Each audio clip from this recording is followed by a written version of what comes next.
E commerce बहुत आया है, फिर भी बचे रहे ये। ई कॉमर्स ने बहुत मार्केट को खराब किया, ऑनलाइन लोगों ने ऑर्डर करना शुरू किया, ये बचे रहे। उसका कारण क्या है? Audience suited for brick and mortar. इन्होंने वही ऑडियंस के लिए अपने हाव भाव, वेशभूषा, अपने ब्रांड को उन्हीं ऑडियंस के लिए बनाया जो खरीदेगा ही दुकान पे आके। क्यों? इनकी ऑडियंस कौन है? इनकी ऑडियंस है middle class and lower middle class. उसको आज भी ऑनलाइन खरीदने की आदत नहीं है। ऑनलाइन कौन खरीदता है? दिल्ली, हैदराबाद, बैंगलोर, पुणे, मुंबई या बहुत बड़े शहरों के लोग ऑनलाइन ज़्यादा खरीदते हैं। ये छोटा अमीर आदमी नहीं, एवरेज आदमी, उसको क्या चाहिए? एक्सीलेंट प्रोडक्ट मिल जाए, ब्रांडेड क्वालिटी मिल जाए, लो कॉस्ट पे मिल जाए, वो वाला कस्टमर बेस इनके पास आ गया। अब D mart is operating majority of business in सारा ब्रिक एंड मॉर्टर। हालांकि इन्होंने ऑनलाइन की तैयारी करी, पर जो लो इनकम ग्रुप है वो आज भी ऑनलाइन नहीं जाता, और इसी चक्कर में जब सबको नुकसान हुआ, डी मार्ट हमेशा बचा रहा। आठवीं स्ट्रैटेजी बहुत जबरदस्त है, मजा आ जाएगा। मैं तो डी मार्ट बताने में ना दिल खुश हो जाता है। Organic expansion. राधा कृष्ण दमानी असली बुद्धिमान थे, शुरू में कोई जल्दी नहीं करी, रियल बिजनेस बनाया, रियल बिजनेस, कोई जल्दी नहीं करी शुरू में, एकदम धीरे धीरे चले। पहले उन्होंने क्या किया? मैं सारे के सारे सप्लाई चेन को कंट्रोल कर लूं, मैं प्रॉफिटेबिलिटी को कंट्रोल कर लूं, हर स्टोर को पहले प्रॉफिटेबल बना दूं, बाद में एक्सपैंड करूंगा। इसलिए वो पूरा कंट्रोल लेकर के आए। पूरे 17 साल में आज तक एक भी साल ऐसा नहीं गया जब डी मार्ट ने प्रॉफिट नहीं बनाया हो। आज तक एक भी इनका स्टोर बंद नहीं हुआ। आज तक इनका एक भी स्टोर में सामान, स्टॉक कम नहीं पड़ा। आज तक एक भी स्टोर इंडिविजुअली कभी लॉस नहीं किया। ये कैसे किया इन्होंने? अब आते हैं असली गेम चेंजर। एक और 80% स्टोर इनके खुद के हैं, यानी कि वो प्रॉपर्टी इनकी खुद की है।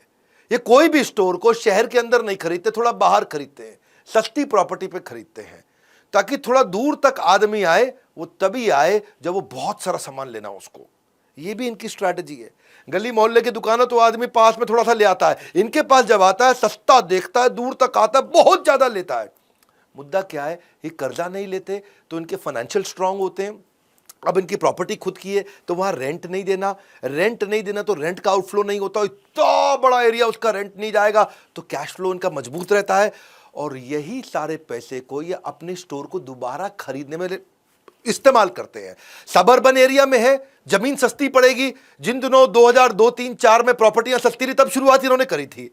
पहले 8 साल में 25 स्टोर खोले, अगले 8 साल में 175 स्टोर खोले। आप सोचोगे कि भई ये सारे के सारे स्टोर खुद के खरीदे, मेरे पास तो पैसे नहीं, मैं कैसे करूं?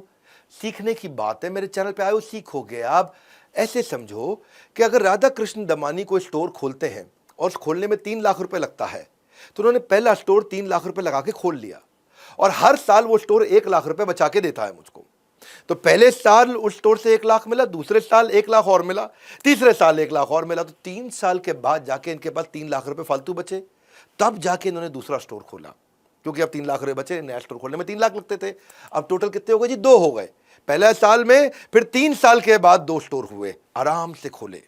अब 2 स्टोर हो गए, और कितना बचता है जी? 1 लाख रुपए हर साल बचता है। अब 2 स्टोर का मिला के जब 1-1 लाख बचता है तो 1.5 साल में 3 लाख रुपए हो गया।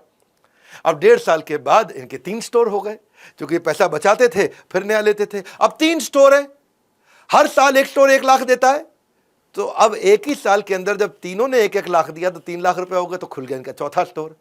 ऐसे करते करते इन्होंने, जब इनके स्टोर बढ़ गए और इनके 50 स्टोर हो गए, और 50 स्टोर 50 लाख रुपए अगर कमा के दे रहे हैं मुझको, तो कम से कम 16 स्टोर उस साल खुलेंगे।